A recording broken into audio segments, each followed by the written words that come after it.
Did you know that a single kiss in the right place can cause more chaos in the mind than a 3-hour argument?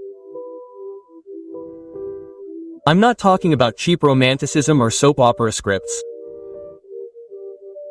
I'm talking about pure strategy, because kissing is not just about contact, it's silent communication and sometimes elegant manipulation. Imagine if every area of the body were a hidden button. Some turn on tenderness, others desire, and a few activate obsession. And yes, most men think they know where they are, but they're more wrong than a GPS with no signal. Today I'm going to show you 6 places that, if you use them well, can make a woman think about you non-stop. It's not magic, it's science.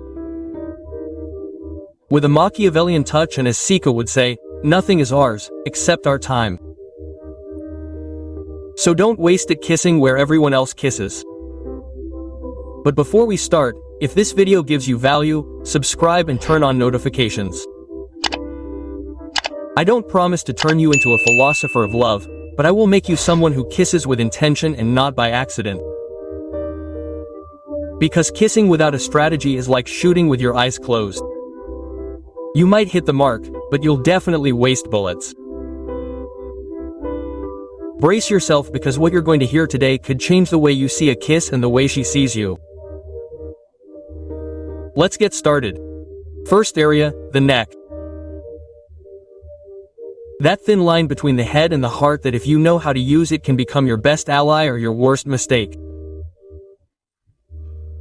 Because yes, many people believe that kissing the neck is like lighting a bonfire.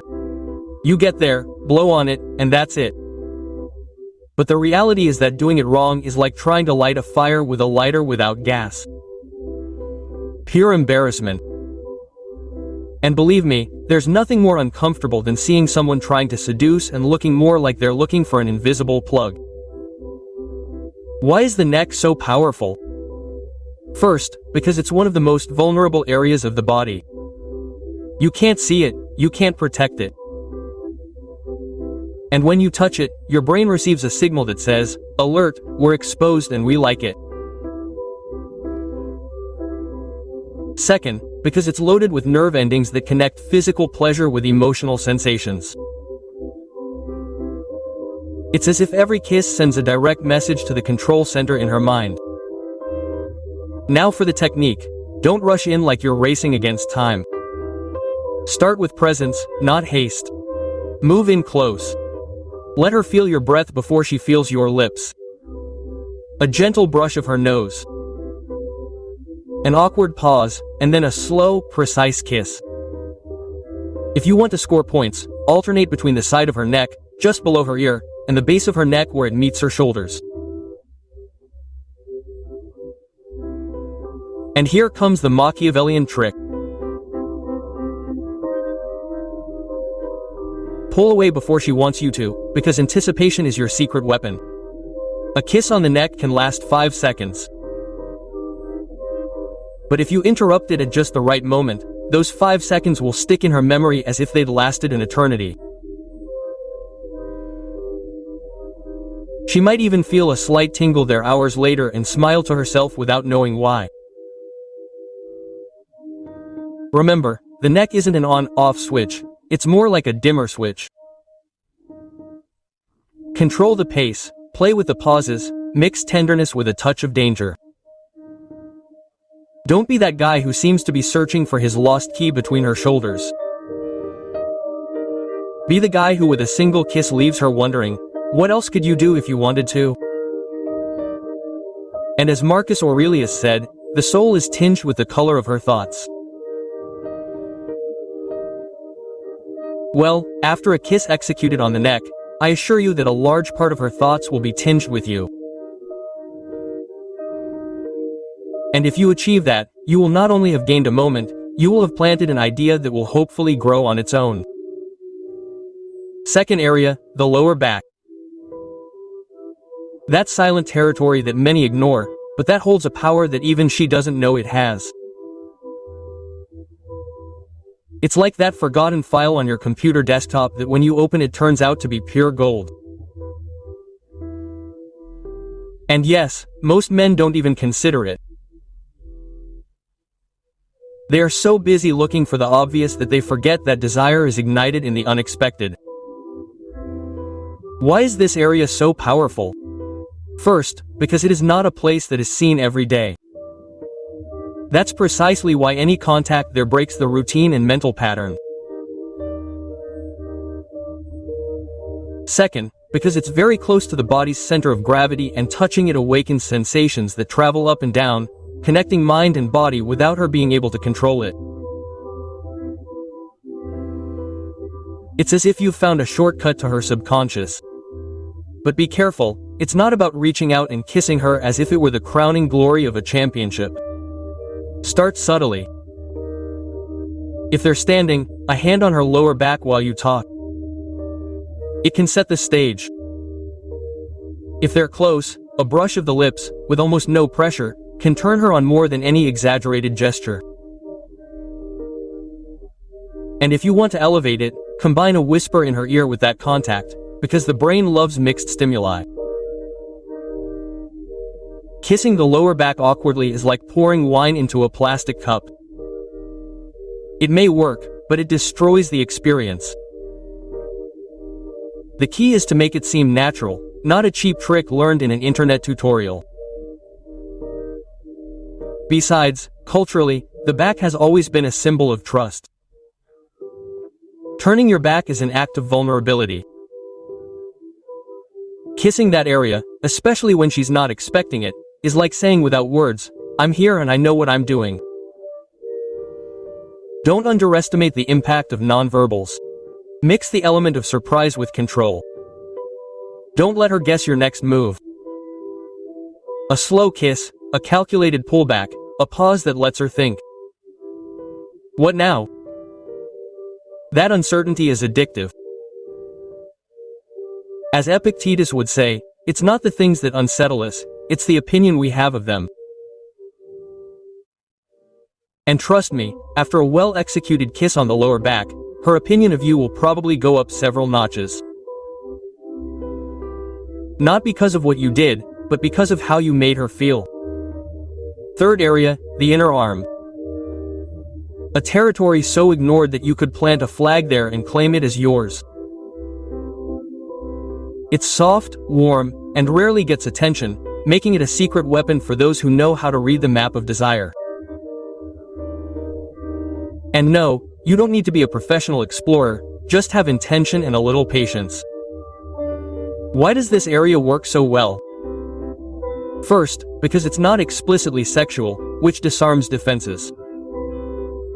Its vulnerability is physical and emotional. The skin is thinner, warmer, and holds a symbolic charge of intimacy. It's not a place that just anyone would touch, much less kiss.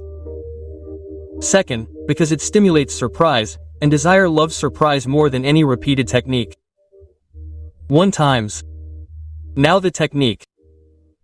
Don't arrive like a tourist with a camera in hand, eager to capture everything. Start with a light touch, barely brushing with the back of your hand, as if passing by accident, although we all know it's not an accident. Then lean in and leave a slow, almost whispered kiss against the skin. Don't look for physical intensity here. Look for emotional intensity. Kissing the inside of the arm roughly is like trying to play the violin with a hammer, possible but catastrophic. This is an area for detail, for a slow pace. The Stoics would say that self-control is the basis of all virtue. Kissing this area requires precisely that, self-control. The goal is not for her to react immediately, but to feel that you have seen her in a different way, as if you have deciphered a secret that even she did not know. The most interesting thing is that this kiss leaves a mental mark. It does not become a story that she can tell her friends without blushing, but it remains as a memory that appears at the most unexpected moments. A small emotional anchor that, without her knowing it, reminds her of you. Combine it with a fixed gaze before or after the kiss. That mix of intimate contact and visual language melts resistance faster than any compliment. As Sika said, luck is what happens when preparation meets opportunity. Well, this area is your opportunity, and if you arrive prepared, luck will be on your side, and with a little practice, so will her constant attention. Fourth area, the hands. Those tools that we use for everything except for what really matters. Hands tell stories, transmit emotions, and if you know how to read and touch them, they can become a brutal emotional trigger. But of course, most people just squeeze them in greeting or use them to pass the salt shaker and then wonder, why don't they awaken anything? Why do they work so well? Because they are full of nerve endings, but they are also symbolically connected with care, support, and presence.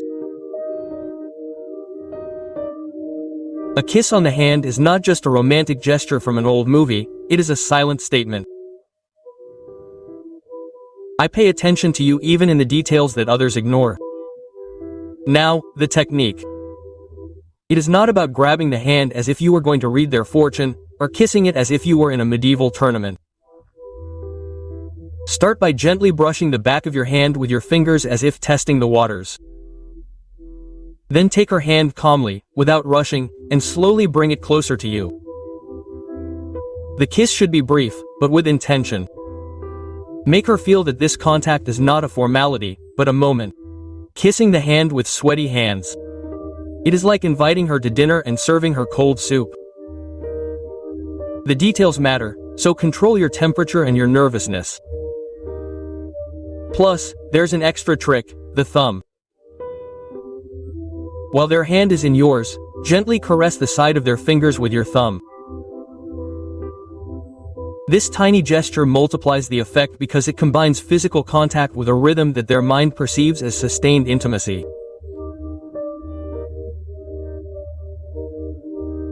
The hands, unlike other areas, allow for contact even in public without arousing suspicion, making it a double-edged gesture, innocent to the viewer but loaded with meaning to the recipient.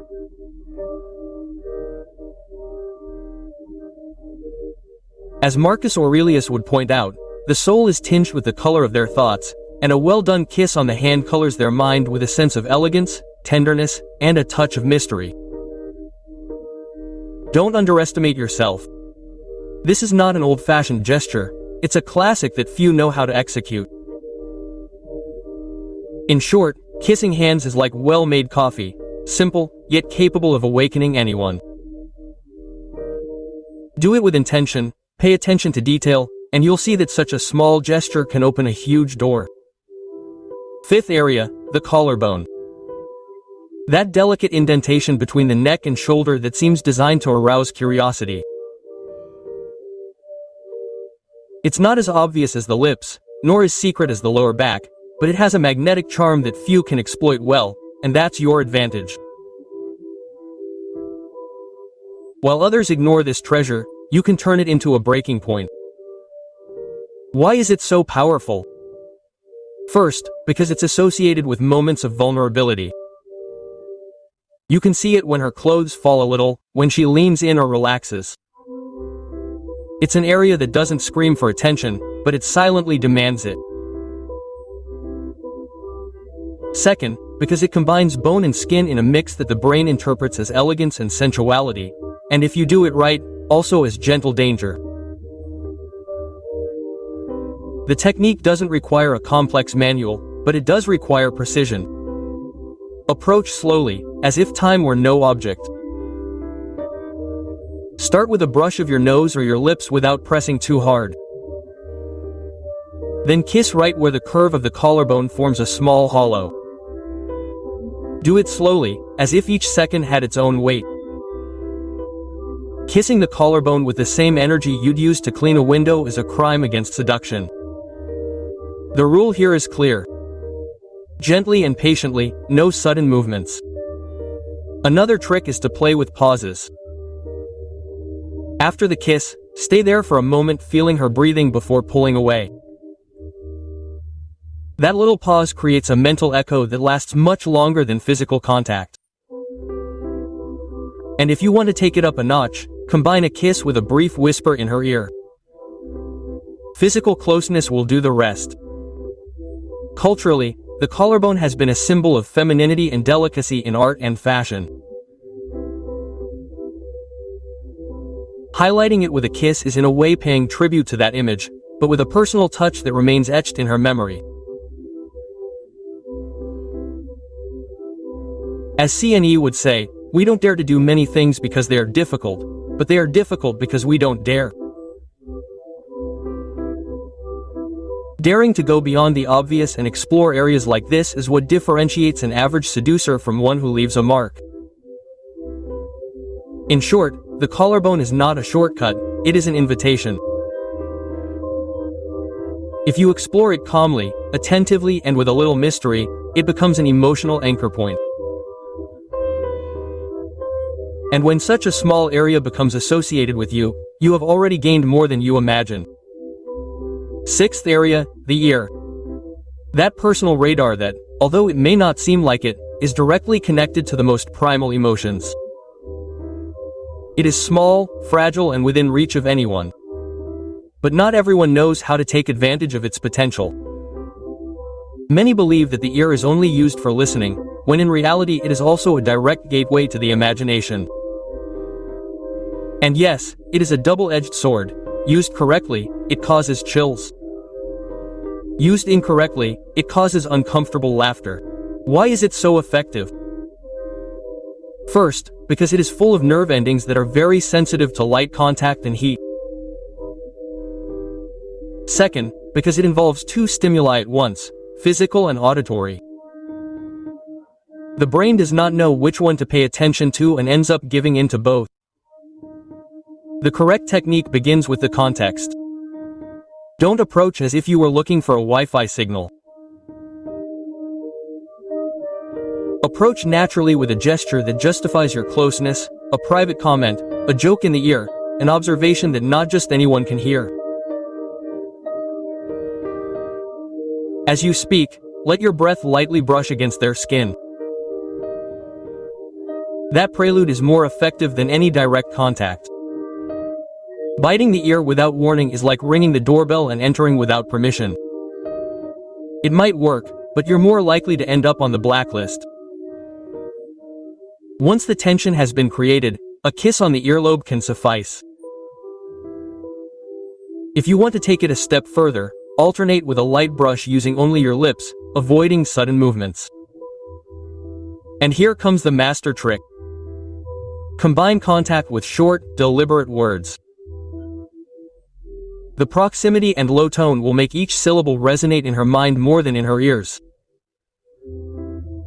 Another important detail, don't neglect symmetry. If you work on one ear, give the other a moment. The brain loves balance, and unintentionally breaking it can diminish the impact. As Epictetus said, we have two ears and only one mouth to listen more and talk less.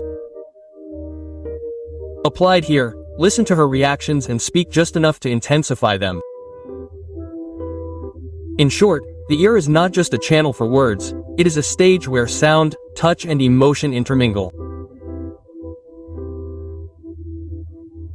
If you work on it with patience, subtlety, and a touch of mischief, it becomes an experience she will remember long after the words are forgotten. Conclusion. Ultimately, this isn't just about technique, it's about attention. Every kiss, every caress, every pause is a silent message that says, I see you, I hear you, and I'm here. It doesn't matter if it's on the neck, the collarbone, or the hand. What matters is the intention with which you do it.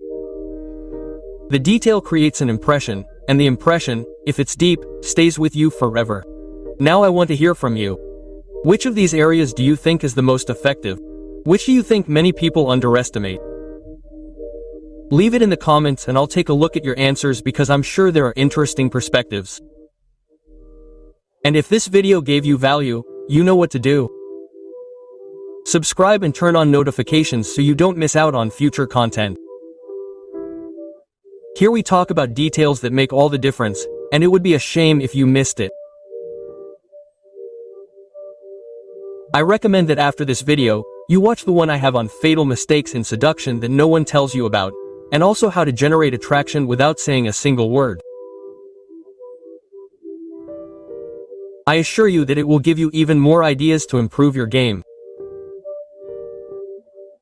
Remember, the most intense connections are not built with grand gestures, but with small moments full of intention. If you are able to create those moments, you will not only make a difference, you will become unforgettable. See you in the next video, and until then, take action, experiment, and don't be afraid to surprise, because in the art of seduction, the best strategy will always be the one born from authenticity.